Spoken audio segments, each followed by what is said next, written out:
यूं तो न्यूयॉर्क का यह बैंक हर रोज की तरह बिल्कुल शांत था, लेकिन किसी को खबर नहीं थी कि आज यहाँ इतिहास की सबसे बड़ी लूट होने वाली है। कहानी के केंद्र में है रसेल, जो कहने को तो एक इंसान है, पर असल में वो दुनिया का सबसे शातिर और दिमाग तेज चलाने वाला चोर है। अचानक बैंक के ठीक सामने एक वैन आकर रुकती है, जिसमें रसेल अपने 3 खतरनाक साथियों के साथ मौजूद है। इस चोरी को पूरी तरह परफेक्ट बनाने के लिए ये लोग आम कपड़ों के बजाय क्लीनर्स का सूट पहनते हैं, ताकि किसी को उन पर रत्ती भर भी शक न हो। जैसे ही ये चारों बैंक के अंदर कदम रखते हैं, वहाँ मौजूद लोग इन्हें मामूली कर्मचारी समझकर नजरअंदाज कर देते हैं। लेकिन तभी रसेल अपनी जेब से एक स्पेशल टॉर्च निकालता है और उसकी लाइट सीधे सिक्योरिटी कैमरों पर मारता है, जिससे एक एक करके बैंक की सारी तीसरी आंखें अंधी हो जाती हैं। जैसे ही कैमरे बंद होते हैं, ठीक उसी पल ये लोग अपने चेहरे पर मास्क चढ़ा लेते हैं और अपनी लोडेड गन्स बाहर निकाल लेते हैं। खौफ पैदा करने के लिए ये पूरे बैंक में स्मोक बम फैला देते हैं, जिससे वहाँ चीख पुकार मच जाती है। इससे पहले कि कोई कुछ समझ पाता, रसेल और उसकी टीम गन की नोक पर सबको जमीन पर लेटने पर मजबूर कर देती है। अब बैंक का पूरा कंट्रोल रसेल के हाथ में था, लेकिन तभी एक गड़बड़ हो जाती है। धुआं ज्यादा होने की वजह से थोड़ा स्मोक बैंक के गेट से बाहर निकलने लगता है, जिसे बाहर खड़ा एक सिक्योरिटी गार्ड देख लेता है। जैसे ही वो गार्ड अंदर झांकने की कोशिश करता है, ठीक उसी वक्त रसेल गेट पर आकर उस पर गन तान देता है। वो उसे 2 टूक शब्दों में चेतावनी देता है कि अंदर दर्जनों लोग उनकी कैद में हैं, और अगर पुलिस ने अंदर कदम रखने की हिमाकत की तो वो एक एक करके सबको मौत के घाट उतार देगा। इतना कहकर रसेल धौंस के साथ दरवाजा बंद कर देता है। घबराया हुआ गार्ड तुरंत हेडक्वार्टर इन्फॉर्म करता है, और देखते ही देखते यह खबर पूरे न्यूयॉर्क में आग की तरह फैल जाती है। कुछ ही मिनटों के अंदर वहां पुलिस की एक ऐसी भारी भरकम फौज पहुंच जाती है, जिसने पूरे इलाके को घेर लिया था। अब मुकाबला रसेल के दिमाग और पुलिस की बंदूकों के बीच। वीडियो के लिए हमारे चैनल एक्सप्लेन वर्स को सब्सक्राइब, लाइक और शेयर करें। बाहर पुलिस का पहरा सख्त होता जा रहा था और उन्होंने बैंक को चारों तरफ से घेर लिया था, लेकिन चाहकर भी कोई ऑफिसर अंदर कदम रखने की हिम्मत नहीं जुटा पा रहा था। इसकी वजह थी रसेल की वो खौफनाक धमकी, जिसमें उसने साफ कर दिया था कि अगर पुलिस की एक परछाई भी अंदर दिखी तो बैंक लाशों के ढेर में तब्दील हो जाएगा। वहीं बैंक के अंदर रसेल और उसके साथी किसी बड़ी साजिश को अंजाम देने में जुटे थे। उन्होंने सभी बंधकों को एक कतार में खड़ा कर दिया और एक एक करके उनके मोबाइल फोन जब्त करने लगे। मगर तभी रसेल की नजरों से कुछ चूक गया। बैंक मैनेजर का मोबाइल फोन कहीं गायब था। जब रसेल ने कड़क आवाज में पूछा, तुम्हारा फोन कहाँ है, तो मैनेजर ने बड़ी मासूमियत से झूठ बोल दिया कि वो अपना फोन घर भूल आया है। रसेल ने उसे आखिरी चेतावनी देते हुए कहा, अगर मैंने फोन ढूंढ निकाला तो तुम दोबारा अपने पैरों पर खड़े होने लायक नहीं बचोगे। मैनेजर अपनी बात पर अड़ा रहा, लेकिन रसेल जैसा शातिर खिलाड़ी इतनी आसानी से हार मानने वाला नहीं था। उसने बाकी लोगों के फोन चेक किए और जैसे ही मैनेजर का नंबर डायल किया, ठीक उसी पल दरवाजे के पीछे से रिंगटोन गूंज उठी। मैनेजर की यह चालाकी रसेल के गुस्से को 7वें आसमान पर ले गई। अगले ही पल रसेल उसे घसीटते हुए एक कमरे में ले गया और वहां से मैनेजर की चीखें बाहर आने लगी। यह नजारा देख बैंक में मौजूद हर इंसान के पसीने छूट गए। उन्हें समझ आ चुका था कि रसेल से टकराने का मतलब है मौत को दावत देना। दूसरी तरफ कहानी में एंट्री होती है डिटेक्टिव कीट की। कीट ईमानदार तो है, पर उसकी किस्मत फिलहाल उसका साथ नहीं दे रही। उस पर $1.5 लाख की चोरी का झूठा आरोप लगा है। तभी उसका सीनियर उसे बैंक डकैती की खबर देता है। कीट को लगा कि अपनी बेगुनाही साबित करने और खोई हुई इज्जत वापस पाने का इससे अच्छा मौका नहीं मिलेगा, इसलिए बिना वक्त गंवाए वो सीधा बैंक की तरफ निकल पड़ता है। लेकिन जैसे ही यह खबर बैंक के मालिक आर्थर तक पहुंची, उसका रिएक्शन हैरान करने वाला था। एक अरबपति होने के नाते उसे पैसों के लुटने का कोई दुख नहीं था। उसने बड़े इत्मीनान से पूछा, लूट किस ब्रांच में हुई है। जैसे ही असिस्टेंट ने वॉल स्ट्रीट ब्रांच का नाम लिया, ठीक उसी पल आर्थर के चेहरे की हवाइयां उड़ गईं। ये साफ था कि उस बैंक के लॉकर में पैसों से भी कीमती कुछ ऐसा छिपा है, जिसका राज खुलते ही तबाही मच सकती थी। घबराया हुआ आर्थर तुरंत मदद के लिए मैडलिन नाम की एक रहस्यमयी औरत से मिलता है। मैडलिन कोई आम औरत नहीं, बल्कि दिमाग से खेलने वाली एक ऐसी खिलाड़ी है जो बड़े से बड़े काम को अपनी बातों के जाल से हल कर देती है, बशर्ते उसे मोटी रकम दी जाए। आर्थर मैडलिन के सामने पैसों का ढेर लगाने को तैयार था, लेकिन उसकी शर्त बड़ी अजीब थी। उसने बताया कि उसी बैंक के वॉल्ट में एक सेफ डिपॉजिट बॉक्स नंबर 392 मौजूद है, जिसमें उसका कुछ ऐसा कीमती सामान है जिसे वो किसी भी हाल में दुनिया की नजरों खतरों से बचाना चाहता था। आर्थर ने साफ कर दिया कि वो बॉक्स किसी और के हाथ नहीं लगना चाहिए। जैसे ही मैडलिन ने खतरे की बात पूछी, आर्थर का जवाब और भी रहस्यमयी था। उसने कहा, इस बॉक्स में जो है वो तुम्हारे पैदा होने से भी पुराना है और इससे मेरे अलावा किसी और को कोई नुकसान नहीं होगा। मैडलिन उसकी आंखों में छिपे डर को भांप गई। उसे समझ आ गया कि आर्थर ने सालों पहले कुछ ऐसा संगीन गुनाह किया है जिसका सबूत आज भी उस बॉक्स में दफन है। दूसरी तरफ बैंक के अंदर रसेल और उसकी टीम अपनी चालें चल रहे थे। अपनी असली पहचान छिपाने के लिए उन्होंने एक दूसरे के फर्जी नाम स्टीव, स्टीवी और स्टीवो रखे थे। तभी रसेल एक ऐसा हुक्म सुनाता है जिससे सबके होश उड़ जाते हैं। वो सभी बंधकों को कपड़े उतारने और एक जैसे नए कपड़े और मास्क पहनने को कहता है। ठीक उसी पल ये चारों लुटेरे भी वही कपड़े पहन लेते हैं। रसेल का दिमाग बड़ी तेजी से चल रहा था। अब बैंक के अंदर हर शख्स एक जैसा दिख रहा था, ताकि अगर पुलिस अंदर घुसे भी तो वो चोर और आम इंसान के बीच फर्क न कर सके। इसके बाद रसेल अपने साथियों को लेकर एक स्टोर रूम में पहुंचता है और वहां की दीवारें देखकर बस इतना ही कहता है, ये जगह बिल्कुल परफेक्ट है। अगले ही पल ये लोग वहां खुदाई का काम शुरू कर देते हैं। बाहर डिटेक्टिव कीथ कंट्रोल रूम में बैठकर सीसीटीवी खंगालने की कोशिश कर रहा था, लेकिन स्क्रीन पर सिर्फ अंधेरा था क्योंकि रसेल पहले ही कैमरों का काम तमाम कर चुका था। तभी बैंक का दरवाजा खुलता है और एक बंधक को बाहर धकेला जाता है। उस आदमी की आंखों पर पट्टी थी, हाथ बंधे थे और गले में एक भारी सूटकेस लटका था। जैसे ही पुलिस ने उसकी आंखों की पट्टी खोली, उसकी लंबी दाढ़ी देख सबके पसीने छूट गए। पुलिस को लगा कि सूटकेस में कोई बम होगा, लेकिन जैसे ही उसे खोला गया, अंदर से मौत का फरमान निकला। रसेल का मैसेज साफ था कि रात के 9 बजे तक उन्हें 2 बसें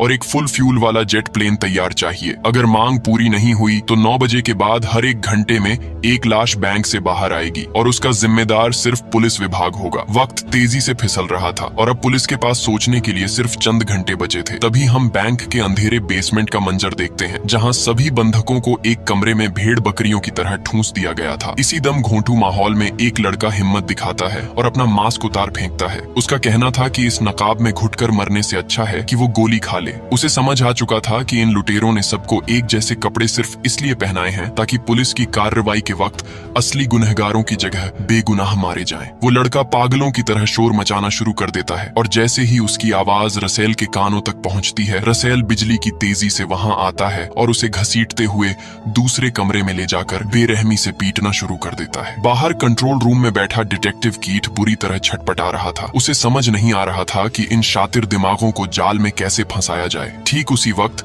रसेल का एक मैसेज पुलिस के पास पहुंचता है, जिसमें वो भूख का हवाला देकर खाने की मांग करता है। ये सुनते ही कीथ के चेहरे पर एक चमक आ जाती है। उसके दिमाग में एक मास्टर प्लान कौंधता है कि क्यों न खाने के बहाने बैंक के अंदर एक जासूसी चिप यानी माइक्रो ट्रांसमीटर भेज दिया जाए। कीथ ने जानबूझकर पिज्जा ऑर्डर किया क्योंकि उसे पता था कि पिज्जा खाने के लिए सबको एक जगह इकट्ठा होना ही पड़ेगा। पुलिस ने पिज्जा बॉक्स में ट्रांसमीटर फिट किया और उसे अंदर भिजवा दिया। अब पूरा कंट्रोल रूम सन्नाटे में हेडफोन लगाए बैठा था, यह सुनने के लिए कि आखिर अंदर चल क्या रहा है। जैसे ही रिकॉर्डिंग शुरू हुई, पुलिस के होश उड़ गए। अंदर रॉबर्स किसी ऐसी अनजान भाषा में बात कर रहे थे जिसे पहचानना नामुमकिन था। कीथ हार नहीं मानता और उस रिकॉर्डिंग को बाहर लगे बड़े स्पीकर्स पर बजवा देता है। तभी भीड़ में से एक औरत चिल्लाकर कहती है कि वो इस भाषा को जानती है। उसे तुरंत अंदर लाया जाता है, लेकिन पूरी बात सुनते ही वो औरत ठहाके मारकर हंसने लगती है। उसने खुलासा किया कि यह कोई बातचीत नहीं बल्कि अल्बेनिया के पूर्व राष्ट्रपति की एक पुरानी रिकॉर्डेड स्पीच है। रसेल पुलिस की चाल को पहले ही भांप चुका था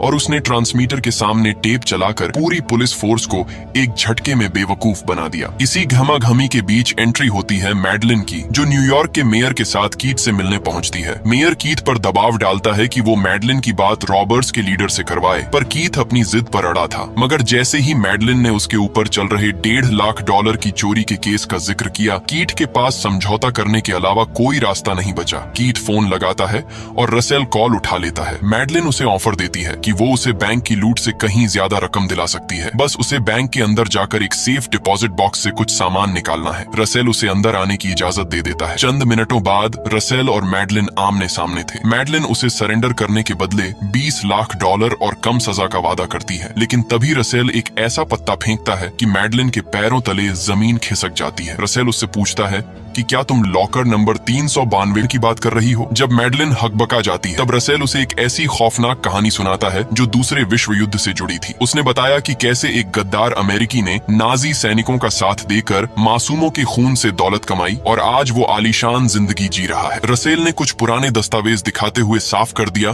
कि ये वही सबूत हैं जो उस लॉकर में दफन थे। अब रसेल के पास उस अमीर आदमी की बर्बादी का सारा सामान था। उसने मैडलिन को खाली हाथ लौटाते हुए चेतावनी दी कि अगर वो पकड़ा गया तो उस आदमी का असली चेहरा पूरी दुनिया के सामने आ जाएगा। मैडलिन समझ चुकी थी कि रसेल कोई मामूली चोर नहीं बल्कि एक ऐसा खिलाड़ी है जिसने शतरंज की पूरी बाजी ही पलट दी है। वो हार मानकर बैंक से बाहर निकल आती है। जैसे ही मैडलिन बाहर आती है, डिटेक्टिव कीट उससे सवाल करता है कि आखिर रसेल से उसकी क्या बात हुई, लेकिन मैडलिन एक पत्थर की तरह खामोश रहती है और बिना कुछ कहे वहां से निकल जाती है। इधर बैंक के अंदर रसेल अपनी शतरंज की बिछाई हुई बाजी का अगला हिस्सा शुरू करता है। उसकी साथी स्टीवी एक कमरे में घुसती है और वहां से 4 बंधकों को जबरन उठाकर एक अलग केबिन में बंद कर देती है। बाहर आने के बाद स्टीवी खुद जोर जोर से चिल्लाने लगती है और तभी उसका दूसरा साथी आकर उसे भी उन्हीं बंधकों के साथ केबिन में धकेल देता है। दरअसल ये रसेल का सबसे खतरनाक पैंतरा था। चोर अब खुद को बंधकों की भीड़ में इस तरह मिक्स कर रहे थे कि दुनिया का कोई भी कैमरा उन्हें पहचान नहीं सकता था। और ठीक उसी वक्त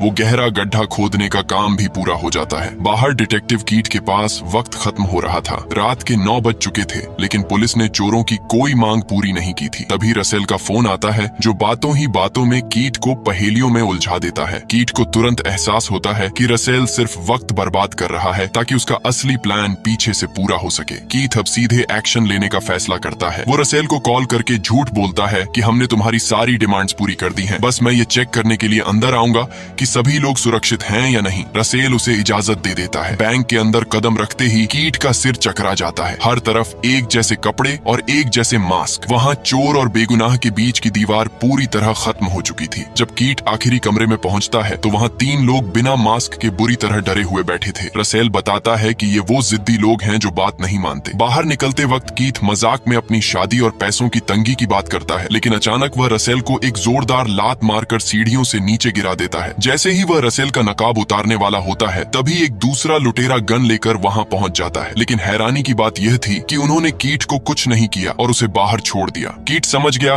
कि रसेल कोई आम चोर नहीं है। वह कानून की हर उस बारीक कड़ी को जानता है जिसकी वजह से पुलिस बेबस थी। लेकिन तभी माहौल तबाह हो जाता है। कीट की उस लात का बदला लेने के लिए रसेल एक आदमी को छत पर ले जाकर कैमरे के सामने सरेआम गोली मार देता है। कीट को लगता है कि लुटेरों ने गुस्से में बड़ी गलती कर दी है और वो पुलिस की एक टीम को बैंक के अंदर हमला करने का आदेश देता है। मगर तभी उसके जहन में एक खौफनाक ख्याल आता है, रसेल जैसा शातिर खिलाड़ी ऐसी बचकानी गलती कैसे कर सकता है। अचानक कीट को उस पहले दाढ़ी वाले लड़के के सूटकेस की याद आती है। जब वह उस सूटकेस को फिर से चेक करता है तो उसके अंदर एक छिपा हुआ ट्रांसमीटर मिलता है। कीट के पैरों तले जमीन खिसक जाती है।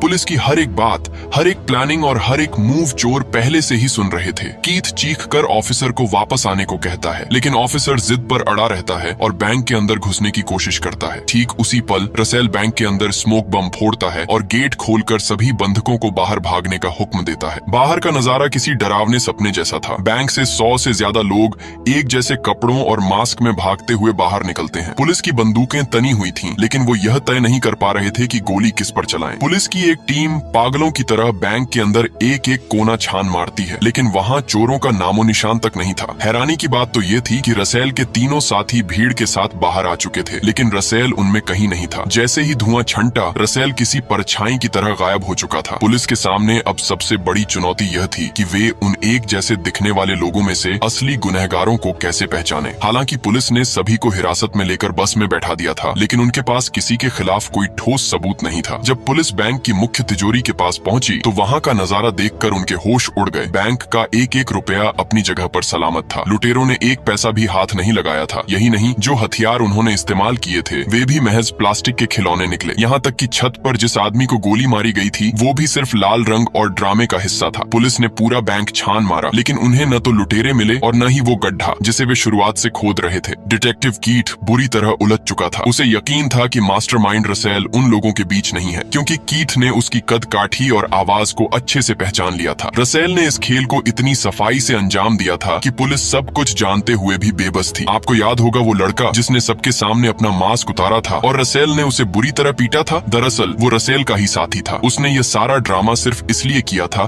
ताकि बंधकों को यकीन हो जाए कि वो भी उन्हीं में से एक है। पुलिस की पूछताछ के दौरान एक लड़की ने भी उसके पक्ष में गवाही दी, जिससे पुलिस ने उसे बेगुनाह समझकर छोड़ दिया। यही हाल रसेल की साथी स्टीवी का भी हुआ। उसने जिस तरह से केबिन के अंदर 4 लोगों को बंद किया और फिर खुद को पीड़ित दिखाया, उसने पुलिस के शक को पूरी तरह खत्म कर दिया। यहाँ तक कि रसेल के तीसरे साथी को तो खुद डिटेक्टिव ने बिना मास्क के डरी हुई हालत में देखा था। ठीक उसी पल रसेल की योजना सफल हो गई। कीट ने अपनी आंखों से देखे हुए धोखे पर यकीन कर लिया और तीनों लुटेरों को खुद अपनी मर्जी से जाने दिया। कुछ देर बाद जब डिटेक्टिव का सीनियर वहाँ पहुंचा तो उसने साफ कह दिया कि यह एक परफेक्ट प्लान था। चूंकि न कोई खून हुआ था और न ही कोई पैसा चोरी, इसलिए पुलिस ने केस बंद करने का फैसला कर लिया। लेकिन डिटेक्टिव कीट इतनी आसानी से हार मानने वालों में से नहीं था। उसने जब बैंक के कागजातों की गहराई से जांच की तो उसे एक चौंकाने वाला सच पता चला। बैंक के रिकॉर्ड में सभी लॉकर्स का हिसाब था, लेकिन लॉकर नंबर 392 का कोई नामो निशान नहीं था। कीट समझ गया कि रसेल को नोटों की गड्डियों में कोई दिलचस्पी नहीं थी। उसने तो सिर्फ उस गुप्त लॉकर में रखे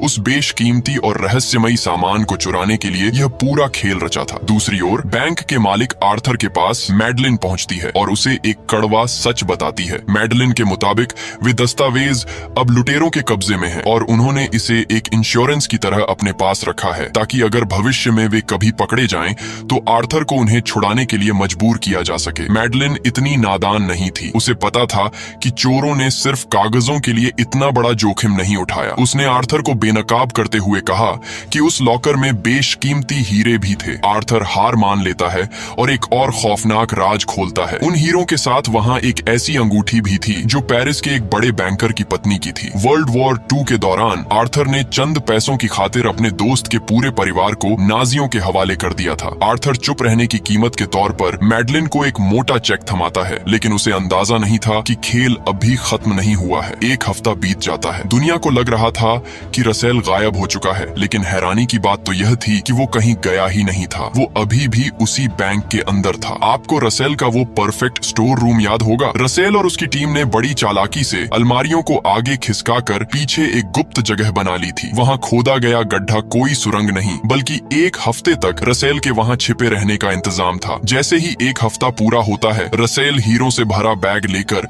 बेहद इत्मीनान से बाहर निकलने लगता है। ठीक उसी पल डिटेक्टिव कीट भी बैंक में दाखिल हो रहा होता है। रसेल के साथियों ने उसे पहले ही अलर्ट कर दिया था। रसेल ने अपना वादा निभाया। वो जानबूझकर कीट से टकराया और उसी के सामने से उसी मेन गेट से बाहर निकल गया। रसेल अब करोड़पति बन चुका था, क्योंकि वे हीरे किसी रिकॉर्ड में थे ही नहीं। जब डिटेक्टिव कीट खाली हो चुके लॉकर नंबर 392 को खोलता है तो उसे वहाँ एक चिंगम और वही पुरानी अंगूठी मिलती है, साथ ही एक छोटा सा मैसेज की रिंग का पीछा करो। कीट समझ जाता है कि रसेल चाहता है कि वो इस अंगूठी के जरिए आर्थर के पापों का अंत करे। कीट सीधा आर्थर के पास पहुंचता है और उस अंगूठी को मेज पर पटकते हुए उसे अंजाम भुगतने की चुनौती देता है। इतना ही नहीं, कीट मैडलिन और मेयर को भी नहीं छोड़ता। उसे पता था कि ये सब एक ही थाली के चट्टे बट्टे हैं। वो उन्हें वॉर क्राइम डिपार्टमेंट का नंबर थमाते हुए धमकी देता है कि अगर उन्होंने आर्थर के खिलाफ गवाही नहीं दी तो वो उन दोनों को भी बैंक रॉबरी की साजिश में शामिल बताकर सलाखों के पीछे भेज देगा। कहानी के आखिरी सीन में कीट अपने घर पहुंचता है। जब वो अपनी कोट की जेब में हाथ डालता है तो उसके हाथ एक चमकता हुआ हीरा लगता है। ठीक उसी पल उसे याद आता है कि बैंक के बाहर टकराने वाला वो शख्स कोई और नहीं बल्कि रसेल था। रसेल ने उस हीरे के जरिए अपना वादा भी पूरा किया और कीट को उसकी शादी के लिए वो पैसे भी दे दिए जिसकी उसे तलाश थी। कीट उस हीरे को देखकर मुस्कुरा उठता है और इसी के साथ एक परफेक्ट बैंक रॉबरी की यह दास्तान खत्म हो जाती है। ऐसे और भी दिलचस्प वीडियो के लिए हमारे चैनल एक्सप्लेन वर्स को सब्सक्राइब, लाइक और शेयर करें।